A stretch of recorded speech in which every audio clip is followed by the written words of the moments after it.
Time to do the job. Time to do the job! Behold the jobber of jobbers. Danimal Jobber.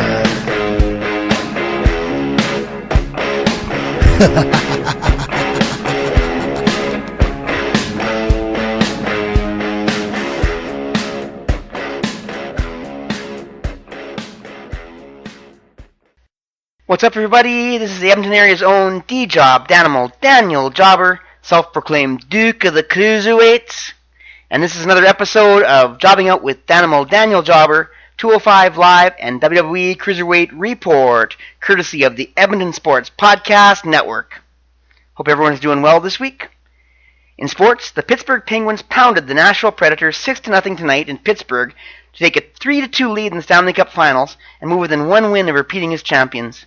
In the NBA, the Golden State Warriors have a commanding 3-0 lead in the NBA Finals and are one win away from reclaiming the championship from Cleveland and winning the rubber match of the past three NBA seasons. In the WWE, we had Extreme Rules this past Sunday.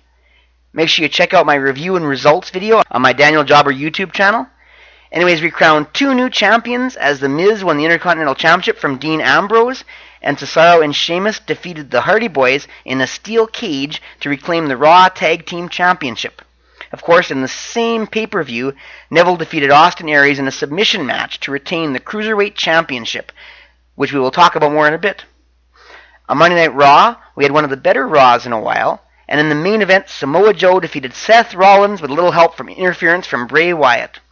On SmackDown Live, Shinsuke Nakamura defeated the United States champion Kevin Owens in the main event. Also, a week from this Sunday, we have the SmackDown-branded pay-per-view Money in the Bank, featuring the main Money in the Bank ladder match, but also for the first time ever, we have a women's Money in the Bank ladder match.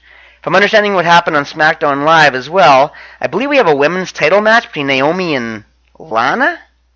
Lana? Okay, that should be interesting if that's correct. Also, remember, we have Alberta's own Jinder Mahal defending the WWE Championship against Randy Orton. Of course, also, we are 10 days away from the Raw-branded WWE Live in Edmonton on the 16th of June, in which Roman Reigns is supposed to take on Bray Wyatt in the main event. Damn, I wish I could afford to go to that show. Of course, the next night in Calgary, I believe they have a Raw-branded show as well. Anyways, before we get to the Cruiserweight action this week, we have a quick jobbermercial. Do you love steak? Then be sure to try it with Red 5 steak sauce. Ultra spicy. It makes your steak taste, so good. Your taste buds just can't repel firepower of that magnitude. If you love steak, always have some Red 5 steak sauce standing by. A jobbermercial featuring Red 5 steak sauce, everybody. If they haven't invented Red 5 steak sauce yet, they really need to now. And now to the Cruiserweight action this week. First off, on main event, we had Lince Dorado versus Drew Gulak. In this match, Drew Gulak comes out with his usual no-fly zone sign, trying to get a convincing victory for his Cruiserweight crusade. However, this match was doomed from early on. Lince Dorado tries to do a vault up the top rope, but you can see he came off in an awkward fashion, like he almost slipped or something. A minute later, you can see him wave a quick moment of non-kayfabe, favoring of his knee. Finally, when Dorado tries to do a backbreaker, he doesn't even put Gulak on his knee, as the pain appears to become too much for him, and he rolls over to get the attention from the ref. He's finished, and the ref is forced to call the match due to injury. The injury does not appear to be kayfabe, as they ended the match at a really awkward time, and in such a way that it did not make Gulak look like he did anything to cause the injury. Typically, when a babyface has a planned injury angle, the heel appears to have caused the injury, so he builds more heat for himself. That's why I think this injury to Lince Dorado was real, although I have been unable to get any update on his stats to this point. Going into the match, Dorado had already been off TV for the previous 2 weeks, and I doubt this is going to help. I'll update his stats as soon as I'm able to get some information on him, though. On the pay-per-view Extreme Rules, of course, we had Noam Dar and Alicia Fox in a mixed tag team match against Rich Swann and Sasha Banks. I found this match a bit disappointing. Noam Dar and Alicia Fox did have a few good offensive moments and a few near falls, but the match really seemed to gear around Swann and Banks winning and dancing around to give the crowd a quick bit of entertainment. The ending's also worth of note, As just before, Rich Swann threw Noam Dar into the ring and hit his Phoenix Splash to pin for the win. Sasha Banks had climbed to the top turnbuckle and was about to leap onto Alicia Fox, but Noam Dar pushes Alicia Fox out of the way and faces Sasha Banks himself, and yet Sasha Banks still leaps and lands on top of Dar. In a mixed tag team match, this can actually lead to disqualification, as people are not supposed to willingly attack a person of the opposite sex.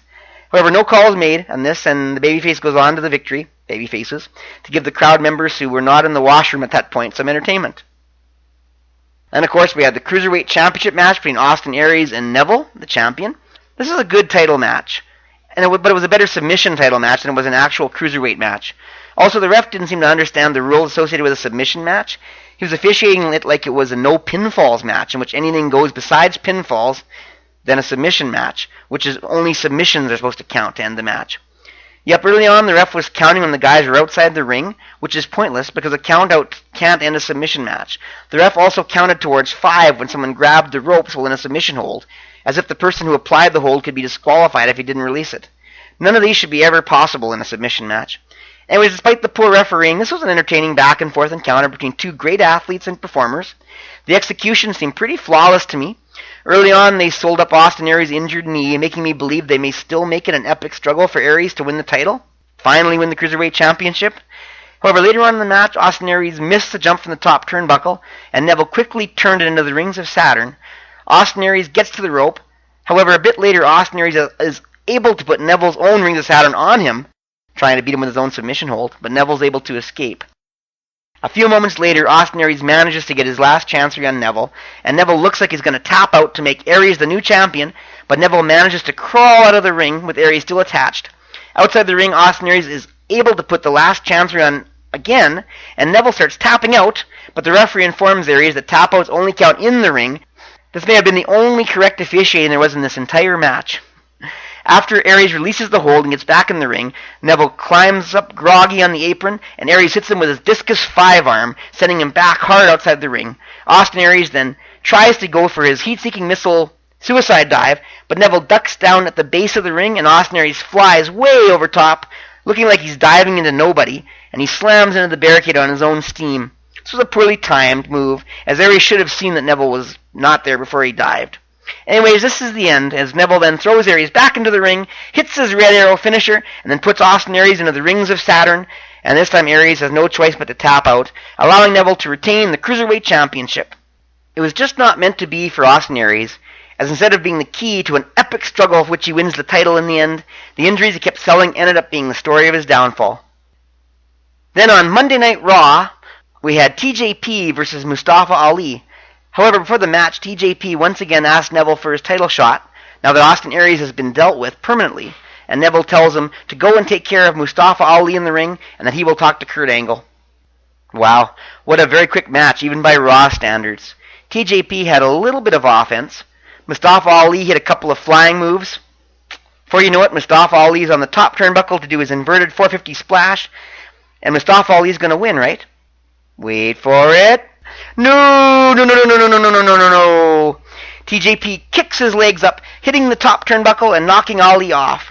TJP then hits his detonation kick and picks up the big victory. As TJP is leaving the ring, Neville comes out to meet them and tells him that he has some unfortunate news about his championship opportunity. TJP says, "That's it, we're going back together, me and you, and we're going to talk to Kurt Angle together." Finally, Neville realizes the jig is up and attacks TJP from behind. He says, "You think you're on the Neville level?" as he slams TJP's head into the ground. "You got your championship opportunity tomorrow night on 205 Live." So what do you know? Neville finally becomes a man of his word after all. Later on Raw, Akira Tozawa is seen backstage watching Titus O'Neil with Apollo Crews lose to Kalisto, apparently to discuss the possibility of bringing the Titus brand to Japan in an interesting expansion. More on this on 205 Live. And then we have it, 205 Live. And first off, we have Noam Dar, the Scottish Supernova, versus Cedric Alexander. Noam comes out with without Alicia Fox, causing the announcers to speculate on whether he is having relationship problems stemming from the mixed tag team match, and causing the crowd to wonder, "Where's Alicia Fox? Where's Alicia Fox?" Dar cuts a promo reminding the people that Cedric Alexander called him a snake last week on 205 Live, but he feels sorry for him because he is just jealous. Dar reminds the audience that Cedric Alexander and Alicia Fox used to date. He says that Alicia Fox is home now recovering from a neck injury from the mixed tag team match, but that she wants him to destroy Alexander. As he is finishing his promo, he's interrupted by Cedric Alexander's entrance music. Anyways, it's a pretty straightforward match. Noam Dar relies mostly on ground submission style moves to wear down Alexander, while Alexander does some nice typical cruiserweight style moves. Alexander does a handspring enziguri and a springboard forearm clothesline. Finally, near the end, it looks like Noam Dar might be ready to set up his supernova kick, but Cedric Alexander hits him with a lumbar check out of nowhere and picks up another big victory. Cedric Alexander is shooting up the cruiserweight rankings. After the match, Cedric Alexander yells to Noam Dar saying, "We're done! I've moved on! If you were smart, you would too!" On a side note, the Rochester crowd was digging Cedric Alexander, and consequently Noam Dar did some pretty good heel work too, getting the crowd against him as well. Then they have a quick segment on TJP showing how he won the Cruiserweight Classic and his rise to become the first Cruiserweight champion. Then Dasha does an interview with TJP, so he can cut a promo talking about how Neville joined forces with him to solve his Austin Aries problem, but how he made the biggest mistake of his life because now he has a TJP problem. Then we have Mustafa Ali versus Louis Valley. Louis Valley? I'm not sure who this Louis Valley is, but I'm sure he's a 4-season veteran. Oh wait, never mind, that's Frankie. Anyways, this was a short squash-style match, of course, but the Rochester crowd seemed to appreciate Mustafa Ali. Quite an appreciative crowd there in Rochester. Anyways, when Ali's about to hit his inverted 450 splash, out comes Drew Gulak to distract him with his no-fly zone campaign. While Gulak is distracting Ali, Louis Valley rolls him up for a pin, but Ali reverses it and rolls up Valley for the 3 count instead. Anyways, Gulak proceeds to preach to Ali in the crowd, talking into his megaphone, even thanking the crowd once as if they were actually cheering for him. He says how the crowd are a bunch of losers and don't know how to win like he does. He asks Ali again to join his campaign, saying if he wants to become a winner like him or a loser like them. Unfortunately, he's right close to the ring at this point, looking sideways, and Mustafa Ali takes the opportunity to plant him with an over-the-top rope suicide flip. Ali leaves the ring, knocking over the sign in the process to an approving crowd, while Drew Gulak lies in pain on the ground in the ring. Then they have a short feature about Rich Swann and how he dances, and him winning the Cruiserweight Championship on the first episode of 205 Live, and how he's had a tough life, losing his father at 12 and his mother at 16. He says that wrestling saved his life. Anyways, then they flash to a backstage segment of Rich Swann and Akira Tozawa talking Japanese. Titus O'Neil comes along and says, "Yeah, I agree with that," as if he understands the Japanese. He asks Rich Swann if he minds if he has a moment alone with Towaza. Rich Swann goes, "Towaza? It's Tozawa." And Titus goes, "That's what I said." Then Titus says that he was talking with Tozawa's best friend, Apollo Crews, and that you'd be the one to take us to the next level, to which Tozawa goes, "Apollo?" Titus says that Tozawa's best friend, Apollo Crews, said that you have all the tools to be a member of the Titus brand. Star power, athleticism, and most importantly, charisma. When you do that, aha, ha, ha, almost with his dog barking sound, all you can hear is cha, cha, cha, as in cha-ching. I know you can use a little more yin in your pocket. He tells him that he doesn't have to decide today, that he can think about it. Go home, talk with his best friend, Apollo Crews, who he sure can fill him in on what it means to be a part of the Titus brand. He tells him to call him when he makes his decision. He extends out his hand to Tozawa, saying, "Cool?" But when Tozawa doesn't try to shake, he pulls back his hand, saying, "Cool," and walks away, going, "Ha! Ha! Ha!" again. Tozawa sits there shaking his head. I can almost hear the words in his head saying, "I don't need to think. I don't like you. Ah! Ah! Ah!" Now we have our main event. The Cruiserweight Championship match, Neville versus TJP. Surprisingly, the crowd was actually somewhat mixed in this match. Some were cheering TJP, and Neville made a number of them boo him when he did his usual solid heel work. But there were portions of the audience chanting for Neville too, especially later on in the match. This match went on for about 15 minutes. Once again, a pretty good match between two great athletes. Late in the match, Neville's taunting and yelling at TJP, saying, "Why do you do this to me? Why do you make me do this?" as if he likes TJP and doesn't really want to beat him up. Then Neville tries to go for the red arrow but misses, and then TJP puts the knee bar on Neville. Neville looks like he might tap out for a second, as usual, but then he works his way towards the ropes. TJP tries pulling him back towards the center of the ring, puts him on it again, trying with everything he has to win the title. But unfortunately for TJP, Neville managed to reverse it into a poorly locked-in Rings of Saturn. TJP manages one more time to roll Neville over for one last pin and a 2 count, but then Neville rolls back into the Rings of Saturn again, and this time locking it solidly, and TJP is forced to tap out.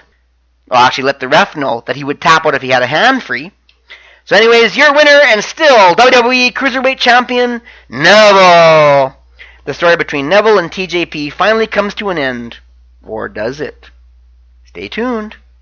Actually, what I really want to see for the Cruiserweight Championship is a multi-man match, probably at Great Balls of Fire, between Neville, Austin Aries, Akira Tozawa, and TJP, where they can battle it out and see who really should be the Cruiserweight Champion. And if Austin Aries were to win the title there, I have no problem with it. Certainly I'd love to see Akira Tozawa win, or if Neville wins, where do they go from there? But yeah, he's a worthy champion, so I mean that would be a great way to cement his position as Cruiserweight Champion going forward as well. That's all this week for the Cruiserweight action. Once again, I'm Edmonton area's own D-Job, Danimal, Daniel Jobber, self-proclaimed Duke of the Cruiserweights, and you've been listening to Jobbing Out with Danimal, Daniel Jobber, 205 Live, and WWE Cruiserweight Report on the Edmonton Sports Podcast Network. You can follow me on Twitter at Daniel Jobber with a capital D, capital J. You can follow me on Instagram at Danimal Daniel Jobber, all lowercase. And of course, go to my awesome website, danimaldanielJobber.ca, and check out my amazing Cruiserweight power rankings and all my fun stuff. Leave me a comment on Discuss. If you haven't signed up, of course, make sure you sign up, because many websites are using it for communicating and getting feedback from their audience. And of course, you can check out my personal stuff on my Daniel Jobber YouTube channel. And if you really want to send me an email, I accept emails at danimaldanielJobber@gmail.com. Of course, this week, once again, I'm proud to be coming to you courtesy of the Edmonton Sports Podcast Network. Tune into the network for shows such as Mike the Ref's own The Blown Call and his shorter podcast known as Quick Calls. And of course, the Sounds of Struggle podcast featuring the awesome Chris Parrish and Maniac. Come on, move with them, just move with them. Also, check out great Alberta wrestling shows such as CWC Evolution and RCW Breakout, featuring Mike the Ref's awesome wrestling commentary. Remember, you can enjoy the magic of the Edmonton Sports Podcast Network on YouTube, iTunes, Google Play Music, and the awesome mobile app Podbean. And hey, I know I say awesome a lot, but hey, everything is awesome. Everything is great when you're part of the Jobber Squad. Sorry, Warner Brothers. And of course, when you realize how awesome we are, make sure you go to whatamaneuver.net/collection/Edmonton-SPN, which of course you can see in the comments below, and buy official Edmonton Sports Podcast Network branded merchandise, including the official Danimal Daniel Jobber merchandise. Even a baby onesie. Get your baby off, right? As little jobbers. Anyways, you can follow the Edmonton Sports Podcast Network on Twitter at EdmontonSPN with a capital E on Edmonton, capital S, capital P, capital N. And you can follow Mike the Ref on Instagram under Mike the Ref EDM, all lowercase. No matter how you watch us, make sure you give thumbs up or like and subscribe to anything. And of course, let us know you appreciate what we do and that you want to see more. With that, I'm going to wrap it up. Hope you all enjoyed this week's wrestling action. Hope you all have a wonderful week, and we'll see you next week on Jobbing Out with Danimal Daniel Jobber, 205 Live and WWE Cruiserweight Report. Jobber out! Time to do the job! Behold the jobber of jobbers, Daniel Jobber.